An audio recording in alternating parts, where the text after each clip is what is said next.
Good morning. This is the August 8th, 2023 meeting of the Hudson Valley Regional Board of Review.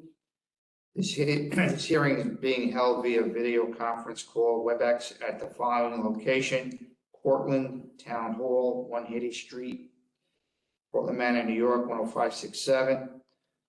The time is now 9:12 a.m. and this hearing is officially open. The members of the board are Jane Slavin to my left, Megan Smeller to my right, Shaheen Badali to my far right, and I'm Marco Generelli, the chairman. From the Department of State to the far left, we have Neil Collier. We will now hear the scheduled petitions. When you speak, please address the board and give your name, title, and legal address so that our court reporter can have all the information requested.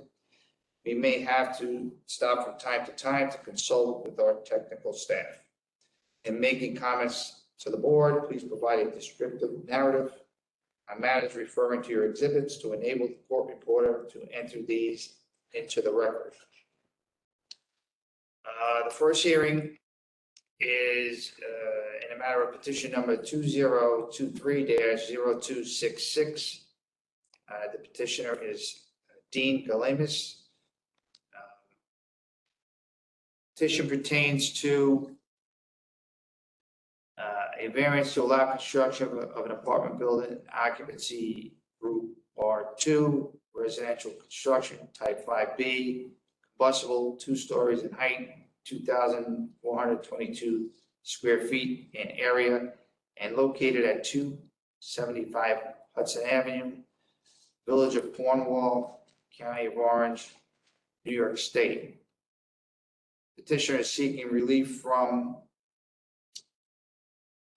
just hold on 1 second. I just want to make sure. Did you revise the board summary from the original? You did? Let me pull up the more current one. Well, that's right. Oh, you printed it out? Okay, thank you. Sorry, my red mark's on. The petitioner is seeking relief from 19 NYCRR Part 1221, the Building Code of New York State, and 19 NYCRR Part 1225, the Fire Code of New York State, Section 903.2.8, Group R, which states an automatic sprinkler system installed in accordance with Section 903.3 shall be provided throughout all buildings with a Group R fire area. The petitioner is seeking relief to allow construction of an unsprinkled residential occupancy. Okay. Before we get started, I think we spoke about this last time that you guys were here. We have 4 board members. Typically, we're a 5-member board. Right now, we don't have. We're okay with it. You're okay to proceed Yes. with 4 members? Okay. And I just want to know for the record that this case was first heard on June 13th of 2023, at which time the applicant requested an adjournment, and they are back here with us now with some additional information. So time to present your case. So please state your name. We have a court reporter here, which was not with us last time. So can you just state your name and your title for the record? Sure. Go ahead. John Perkins, architect, 18 Scahen Drive, Tompkins Cove, New York. Okay, so please proceed with your petition. So we requested an adjournment from our initial public hearing on June 13th with regards to some improvements that could be made to safety concerns that were addressed by the board during the hearing.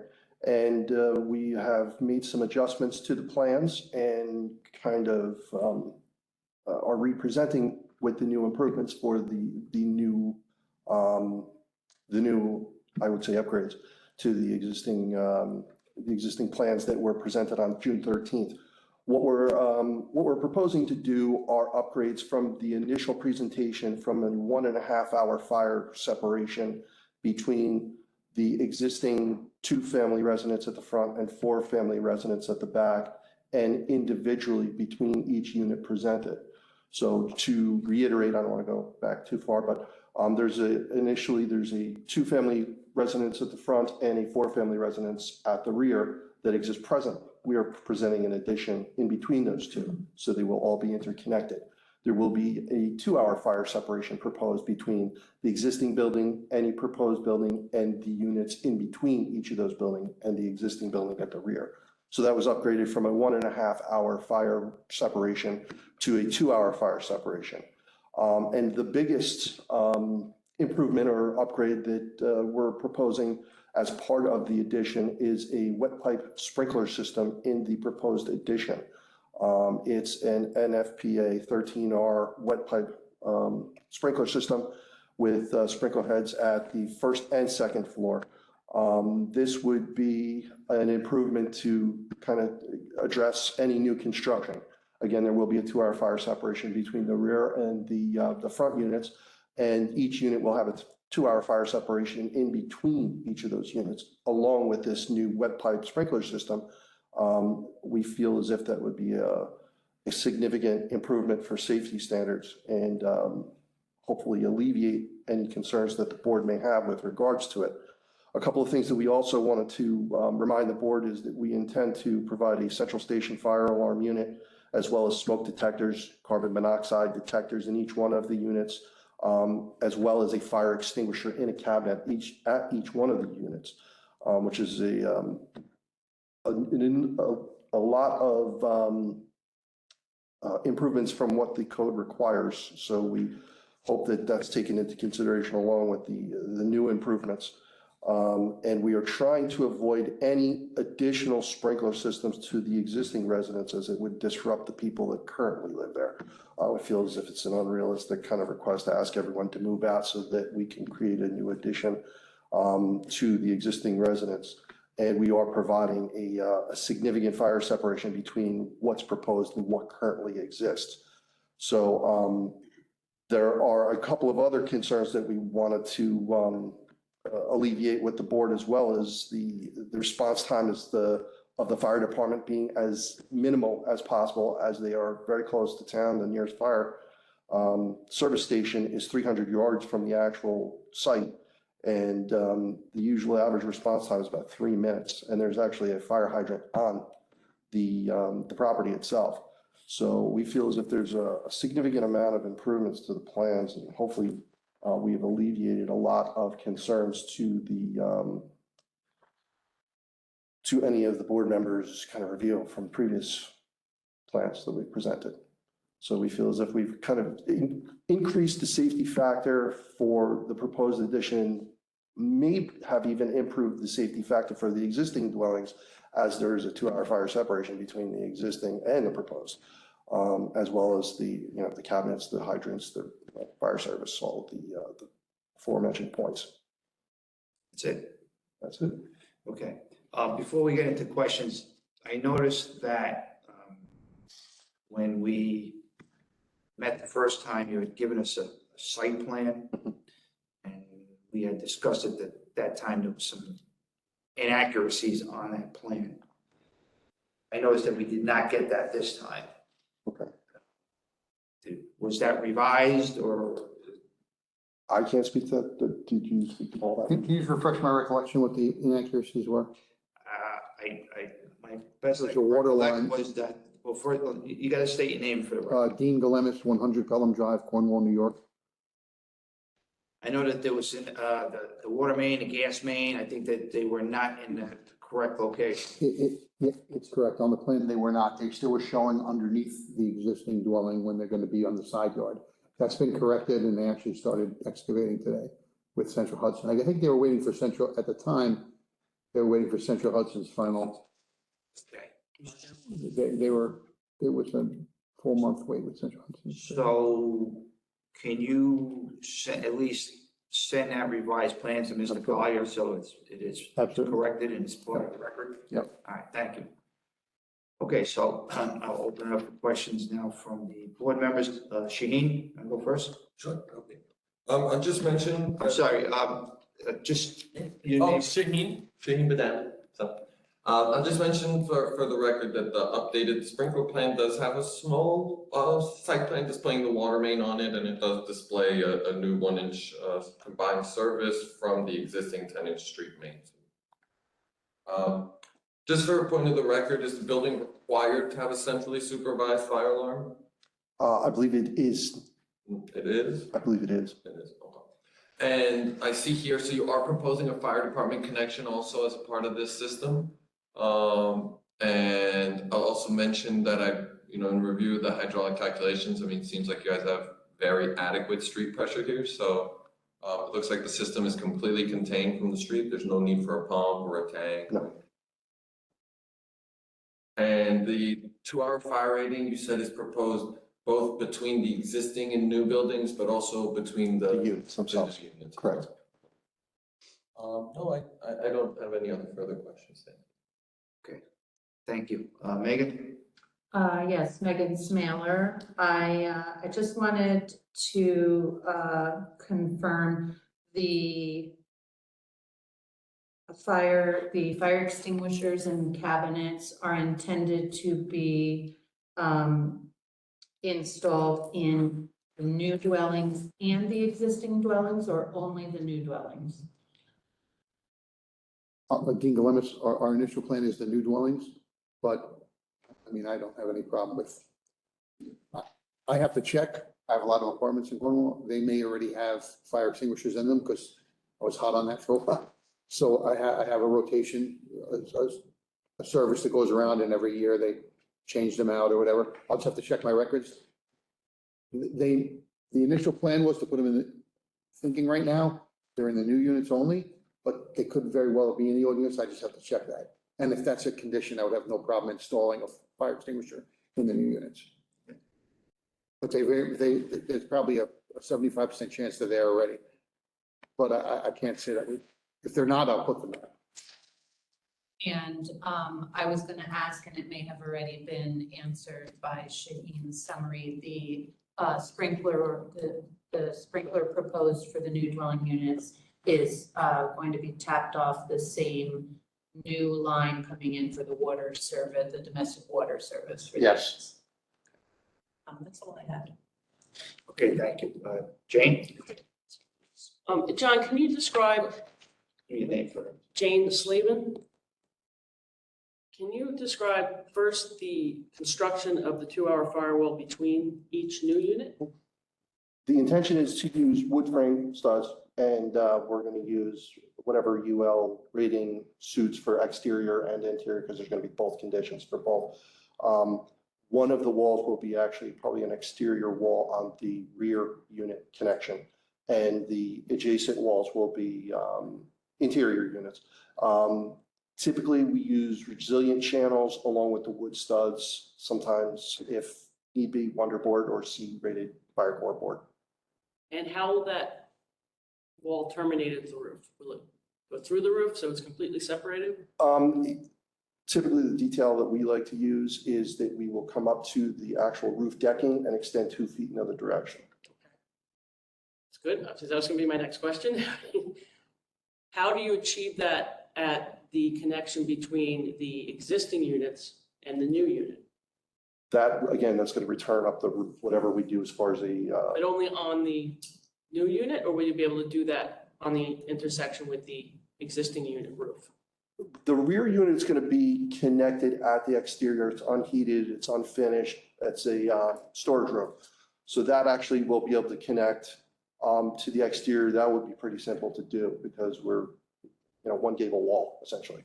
Right. Then you have the one connection If I can interrupt. at the other wall, not just this, the north, this wall here. That's correct. That's the, That's the other one. So this is another unit. yes, Correct? that's correct. To the left of the proposed units. So my concern is when it hits that roof, is that wall going to go past the existing roof? Is it a little higher? We're going to go right to the roof deck of the proposed.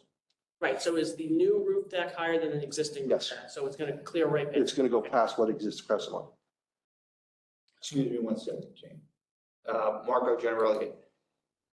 it would be helpful if we had a detail or a typical wall section or something for both the building official and if you can forward that to Mr. Collier, so it's part of the record, please. Sure. Thank you. I'm sorry, Chief. Yeah. That's okay. That was gonna be my next thing. All right. No problem. That's all I have. If I can just correct one thing, the connection on the back building, the front existing building with the new addition has a substantial, the walls are right up to each other. The back building is actually connected by only a breezeway, just a roofing piece. So there'll be no wall-to-wall contact in the back building. It's just a breezeway. The front building is where you have there's actually two units right up against each other, the new and the existing. Right, and that's what generated my questions, Right. because as a plan reviewer and architect, I'm looking for those details. Right, To sure. make sure that they're going to achieve a clear 2-hour separation. Right. So as Marco said, I think those details should be supplied to the board as well as I agree. to the local officials so that they are clear on how you're going to achieve that. You don't want to build the walls and then realize you have a problem. Sure. No problem. Okay, that's all I have. Okay, thank you. I think all the questions, I'm satisfied with all the questions that have been asked. So at this point, we're going to open it up to, I'm sorry. Sure, go ahead, Gene. So just one more point of clarification at that location, it looks like according to the plan, you're building a whole new wall against the existing wall? Or At the north or at the south? again, I guess the longer, at the top? The front building, Yeah, the front The building. unit, all right. Yeah, the front building will be directly adjacent to it. But you're building, is the new roof and floor structure of the new building sitting on an existing wall or a new wall? It's actually, what happens is it butts up against it. We're matching what exists presently on the Right. front building. Right. That's actually gonna be floor to, or slab to roof, fire separation. That's gonna wrap around that, there's a 2-inch return at the rear and then up the sidewall. Now, the roof construction is a lay-on construction. It's gonna lay on the existing roof. What we intend to do is take that fire separated wall at the intersection of the building at the rear and at the side and bring it right up to the roof deck.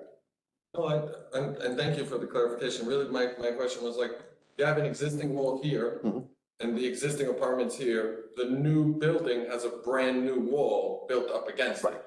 So the fire rating on the side against the apartment, you can fully install because that's a fully new wall Exactly. against your existing wall. Yes. Okay. Yes. So I just wanted to clarify. Yes. right. So Jane Slavin here again. If, say the existing building has a horrible fire. Right. It can basically collapse independent of your That's- new 3-unit structure. Yeah, that's the intention. The design is structurally so that if you had a catastrophic event on either side of the firewall, nothing would be affected on either side. Thank you. That's it. Thank you. Okay. With that, is there anyone here in the audience live with us that would like to make a comment regarding this petition? Just come up here, this way she can pick you up on a mic a little bit better. Manny Carmona, Building Inspector, Village of Cornwall on Hudson. Yeah, just so I can understand, you're talking about the fire. This is gonna build as a firewall, not a fire separation, so that the building could collapse on one side and the other building remains, not a fire separation, correct? Okay. Yeah, I mean, I'm good with that, on both sides of the building. I'm sorry, I didn't catch that person's name. Manny Carmona, Okay, thank you. Why don't you spell that for her? MANNY CARMONA. Thank you. He is the building inspector for the Village of Cornwall. Can I make one more, Megan Smaler, one more question. Your criteria in the original application was economic burden, would create an excessive and unreasonable economic burden. What I'm hearing though is that you are offering a lot of alternatives as well. There is a criteria called would be unnecessary in light of alternatives with which, without a loss of in the level of safety, achieve the intended objective of the code. So I wonder if that is a secondary or maybe even primary Yes. criteria. It almost feels more primary at this point. Yeah. So, So Yeah. the question is, are you willing to amend your application to option number 5 instead of option number 1, which is what your original application. Yes. Yes, sir. You're okay with that? Yes. Yep. Thank you. Okay, one more item that we have to take care of is there anyone that is joining us on the meeting remotely who would like to speak regarding this petition? Okay, not hearing anyone. All right, so at this point, we're going to go to into deliberation. So can we go off the record? On the record. Okay, we're back on. Megan, do you have a motion? Yes, Megan Smaler, with respect to the petition of Dean Belimas, petition number 2023-0266. The petition pertains to a variance to allow construction of an apartment building, occupancy group R2, residential, construction type 5B, combustible, 2 stories in height, 2,422 square feet in area, and located at 275 Hudson Avenue, Village of Cornwall on Hudson, County of Orange, New York State. The petitioner is seeking relief from 19 NYCRR Part 1221, the Building Code of New York State, and 19 NYCRR Part 1225, the Fire Code of New York State, Section 903.2.8 Group R, which states an automatic sprinkler system installed in accordance with Section 903.3 shall be provided throughout all buildings with a Group R fire area. The board makes the following findings. Subject petition pertains to construction of an unsprinklered addition with, the sprinklered addition with 3 one-bedroom apartments located between existing unsprinklered 2-family dwelling and 4 dwelling unit buildings. 2, applicant requests relief to allow the existing buildings to be unsprinkled. 3, if the new dwelling units were constructed as 3 townhouses, they would be regulated under the residential code and not require sprinklers. 4, applicants submitted cost price estimates demonstrating the financial impact that the requirement for sprinklers would have on the project. 5, as an alternative, applicant proposes to provide an automatic fire sprinkler system in 3 new units, non-required fire extinguisher cabinets in each dwelling, a fire alarm monitored by an approved supervising station, and 2-hour fire resistance rated barrier between new dwelling units and between new dwelling units and the existing units. 6, the local code official has been contacted in this matter and supports the granting of a variance under Part 1205. Strict compliance with the code would entail practical difficulties, unnecessary hardship, or would otherwise be unwarranted because such would be unnecessary in light of alternatives which, without a loss in the level of safety, achieve the intended objective of the code. Wherefore, it is determined that the application for a variance from 19 NYCRR Part 1221 and 19 NYCRR Part 1225, Section 903.2.8 be granted with the following conditions. 1, automatic fire sprinkler systems in the 3 new units. 2, fire alarm and carbon monoxide detectors monitored by an approved supervising station. 3, fire extinguisher cabinets in each dwelling. 4, 2-hour fire resistive rated fire barriers between 3 new dwelling units and existing units. 5, that there shall be 2 feet of 2-hour rated horizontal construction at the intersection of existing and new roof intersections, existing construction and new roof intersections. 6, that the sprinkler system flow switch is connected to the fire alarm supervision. Furthermore, it should be noted that the decision of this board is limited to the specific building and the application before it as contained within the petition and should not be interpreted to give implied approval of any general plans or specifications presented in support of this application. Based on the above findings, the board finds that practical difficulties and/or unnecessary hardships would be encountered or caused by compliance with the strict letter of the law and would be unnecessary in light of alternatives, such that granting a variance would not substantially adversely affect the code's provisions for health, safety, and security. So moved, Mr. Chairman. Okay, so we have a motion. Do I have a second? Aye. Jane Slavin, seconds. Motion. So we're going to vote. Before we vote, you heard the motion. Do you have any questions regarding that? No, sir. Okay, so we'll take the vote now. Shaheen? Aye. Shaheen Badali votes aye. Megan? Aye. Megan Smeller votes aye. Jane? Aye. Jane Slavin votes aye, and Marco Generelli votes aye also. So the variance is granted.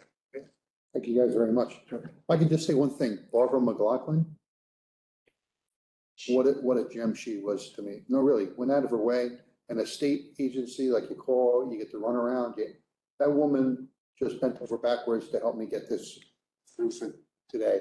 And it's nice to see that. She really tried and just went out of her way for me for no reason other than to do the right thing. She heard you right now. So she- You're welcome, Oh, good. Dean. Oh, thank you so much, really. It was refreshing with a state agency. We know. You know, really, just a down-to-earth person who went, she didn't have to do anything for me, and she really just, We know because she prepares our stuff every other month for us, so we know what an asset she is. We concur. There's a lot of good government employees out there. All right, so Danielle, we're gonna go off the record. Off the record. Thank you. Okay, that's it. all right, thank you so much, guys.